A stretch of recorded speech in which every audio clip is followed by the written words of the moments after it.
नमस्कार, स्वागत है आपका टीवी 24 नेटवर्क में और मैं हूं अजय सिन्हा।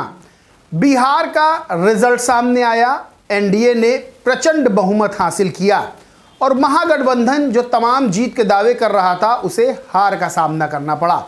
अब तमाम तरह की चीज़ें खोजी जा रही हैं कि क्या कारण रहे महागठबंधन के हार के, क्योंकि एक तरफ जहां तेजस्वी यादव की तरफ से ये दावा किया जाता है, उनकी पार्टी की तरफ से दावा किया जाता है कि 18 नवंबर को राजतिलक होगा उनका, महागठबंधन 200 से ज़्यादा सीटें जीतेगा, महागठबंधन की आंधी चल रही है, एंटी इनकम्बेंसी फैक्टर चल रहा है बिहार में, नीतीश कुमार को कभी भी बीजेपी रिप्लेस कर सकती है, नीतीश कुमार को बीजेपी कभी भी साइड कर सकती है, बीजेपी की हार होगी, बीजेपी के खिलाफ चाहे वो दलित हों, शोषित हों, वंचित हों, पिछड़ा हो, अति पिछड़ा हो, मुस्लिम हो, सब बीजेपी और जेडीयू के खिलाफ वोट करेंगे। महागठबंधन के रूप में तेजस्वी यादव का चेहरा इतना पावरफुल है कि उन्होंने 3 करोड़ रोजगार का वादा कर दिया तो रोजगार की बाढ़ आ जाएगी, रोजगार एकदम हर घर में बहने लगेगा।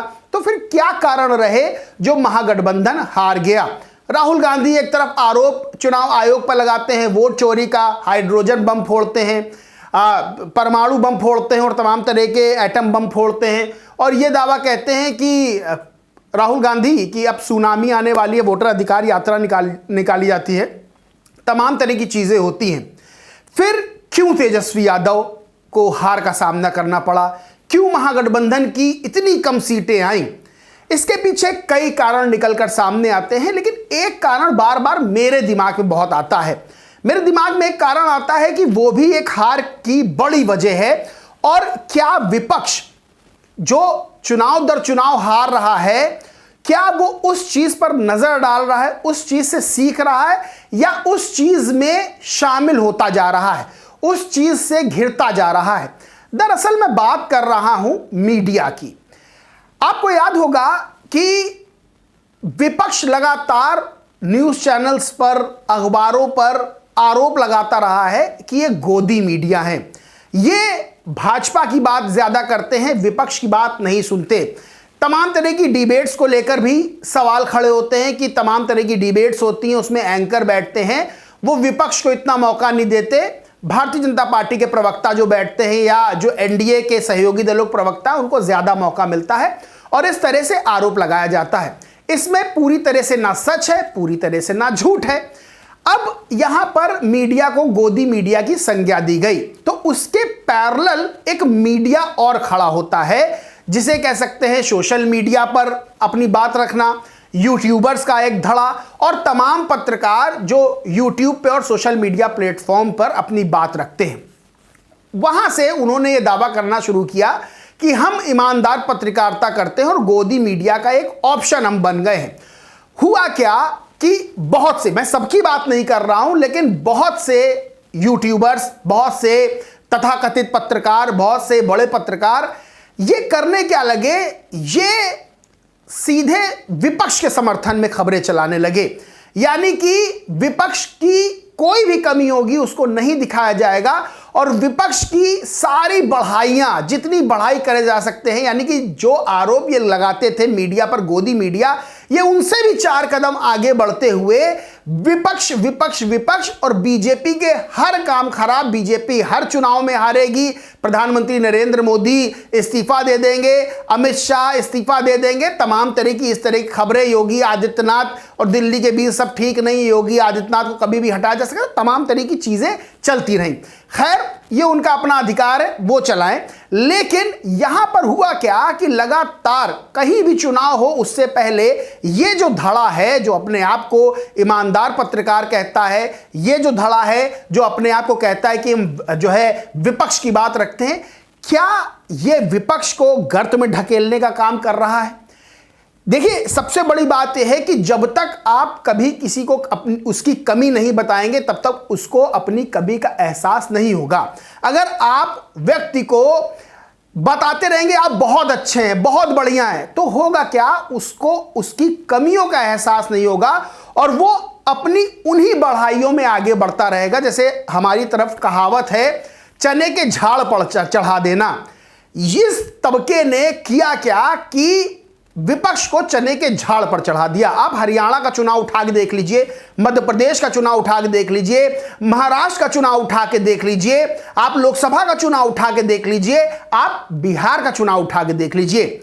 एक तरफ ये जो तथाकथित मीडिया या कुछ लोग दावा लगातार करते रहे कि विपक्ष 200 के पार चला जाएगा, राहुल गांधी ने परमाणु बम फोड़ दिया है, एटम बम फोड़ दिया है, अब जो है सब कुछ विपक्ष के हाथ में आ गया है, बीजेपी की तो खाता नहीं खुलेगा, जो जेडीयू है नीतीश कुमार उनका तो बस राजनीति से संन्यास होना है।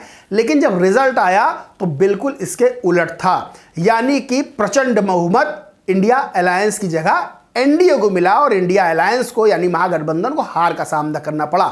दरअसल जो ये तथाकथित मीडिया है ये लगातार हर चुनाव में विपक्ष को जिताता है, हर चुनाव में विपक्ष की कमियां नहीं बताता है और विपक्ष इसमें मंत्रमुग्ध हो जाता है, कथित तौर पर आत्ममुग्ध हो जाता है। उसे लगता है कि ये जो पत्रकारों का धड़ा है, जो कथित सच्चे पत्रकार हैं, ये हम बिल्कुल सही बता रहे हैं, जो चैनल्स में जो अखबार में आ रहा है बिल्कुल झूठ है, इसको तो हम देखेंगे भी नहीं।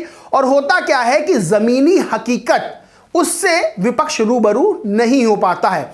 उसको लगता है कि सोशल मीडिया पर जो चल रहा है वो सही है, सोशल मीडिया पर हम जीत रहे हैं और हमारी ही सरकार बनने वाली है। लेकिन जब रिजल्ट सामने आता है तब चीजें पलट जाती हैं, क्योंकि जमीन पर आपकी नजर उतनी नहीं थी। आप उन लोगों के चक्कर में पड़े थे जो लगातार आपकी तारीफ कर रहे हैं, आपकी जो गलतियां हो रही हैं उसे आप नहीं बता रहे। और रिजल्ट यही हुआ बिहार में भी, जहां तेजस्वी यादव को मुख्यमंत्री बनाया जा रहा था, जहां इंडिया अलायंस को 200 से ज्यादा सीटें आ रही थी। तो हाल ये हुआ कि आरजेडी जो 2020 में प्रदर्शन करती उससे भी आधे से भी कम सीटें आती हैं और जो कांग्रेस है उसको भी नुकसान का सामना भयानक तरीके से करना पड़ता है। तो सीधी सी बात यही है कि विपक्ष को जमीन पर रहना होगा, विपक्ष को जमीन को देखना होगा कि जमीन पर आखिर चल क्या रहा है।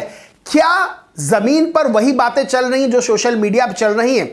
दरअसल सोशल मीडिया पर जब इस तरह के तथाकथित पत्रकार वो वीडियोस डालते हैं विपक्ष के समर्थन में, तो विपक्ष के जो समर्थक होते हैं, जो उनको देखना चाहते हैं, वो इन चीज़ों से खुश होते हैं, तो उनकी व्यूअरशिप बढ़ती है, खूब व्यूअरशिप बढ़ती है, बहुत लोग उसको देखते हैं। लेकिन क्या वो चीज़ ज़मीन पर है? देखिए, इसमें उनका तो फ़ायदा होता है क्योंकि उनको व्यूज़ बहुत मिलते हैं, व्यूज़ से पैसा आता है और उनकी तो बल्ले बल्ले हो जाती है। लेकिन विपक्ष को जो सच्चाई सामने रखनी होती है, विपक्ष के सामने जो सच्चाई होनी चाहिए, विपक्ष की जो कमियां होनी चाहिए, उससे विपक्ष अनजान रह जाता है, उसे पता नहीं चलता है।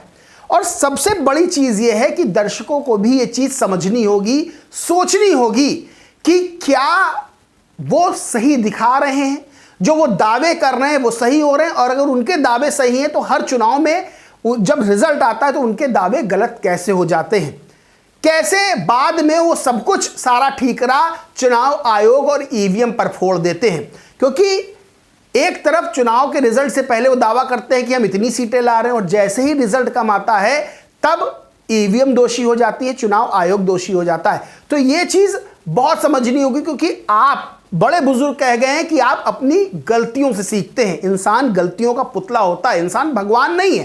तो अपनी गलतियों सीखते हैं, और जब आप अपनी गलतियों को देखेंगे ही नहीं और बार बार वो गलतियां दोहराएंगे, क्योंकि आपको एक धड़ा ये बता रहा है कि आप सर्वमान्य हैं, आप सर्वे सर्वा हैं, आपसे बेहतर कोई नहीं है, तो फिर आप आत्ममुग्ध हो जाएंगे, मंत्रमुग्ध हो जाएंगे। और होगा यही जो बिहार में हुआ। जब रिजल्ट आया तो जमीनी हकीकत कुछ और थी, और सोशल मीडिया पर जो आपकी तारीफ कर रहे थे, जो ये बता रहे थे कि आप ही सर्वे सर्वा हैं, और हुआ क्या कि उनके तो अपने व्यूज आए, उनका सब कुछ हुआ, लेकिन विपक्ष को करारी हार का सामना करना पड़ा। तो ये चीज विपक्ष को भी समझनी होगी। और दूसरी चीज, दर्शकों को भी यह बात समझनी होगी कि आपको खुश करने के लिए वीडियो बनाया जा रहा है या फिर आपको सच बताने के लिए वीडियो बनाया जा रहा है, खबर दिखाई जा रही है। क्योंकि हर बार हर बार अगर आपको कोई खुश कर रहा है तो इसका मतलब वो आपका हितैषी तो नहीं है। और दर्शकों को यह भी समझना होगा कि कुछ कड़वी बातें ऐसी होती हैं जिससे बहुत सीख मिलती है, क्योंकि सच कभी कभी बहुत कड़वा लगता है। और यही बात बिहार चुनाव में अगर विपक्ष भी समझता तो रिजल्ट जो है विपक्ष के फेवर में बेहतर हो सकता था। जहां तक मेरी समझ है, जहां तक मुझे यह बात लगती है कि दर्शकों को भी यह चाहिए कि जो खबर सही है, अगर बीजेपी कहीं बढ़त पे है या बीजेपी मजबूत है तो वहां पर बीजेपी को ही मजबूत कहा जाएगा, विपक्ष को मजबूत नहीं कहा जाएगा। जहां पर विपक्ष मजबूत है उसे वहां विपक्ष को मजबूत कहा जाएगा, वहां बीजेपी को मजबूत नहीं कहा जाएगा। तो दोनों ही बातें लेकर चली जाती हैं, यानी कि सच कड़वा भले ही हो लेकिन लाभदायक होता है, फायदेमंद होता है। और कड़वी चीजों को भी देखना चाहिए, सच ज्यादातर कड़वा ही होता है।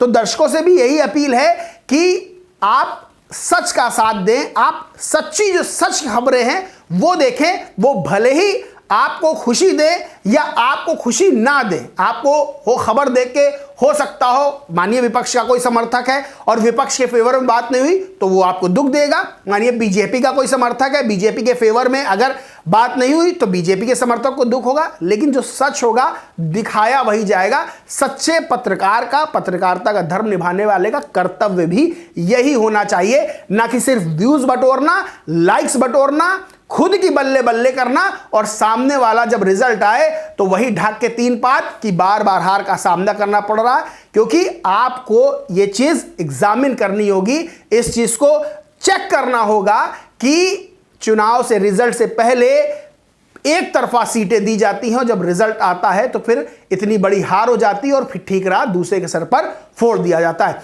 बहरहाल दोस्तों, इस बातचीत में, इस वीडियो में बस उतना ही। ये बातचीत कैसी लगी, ये बात मेरी कैसी लगी, कमेंट करके जरूर बताएं। वीडियो अच्छा लगा हो तो लाइक करें, ग्रुप शेयर करें और चैनल को सब्सक्राइब नहीं किया तो सब्सक्राइब करके बेल आइकन भी जरूर दबा लें। धन्यवाद।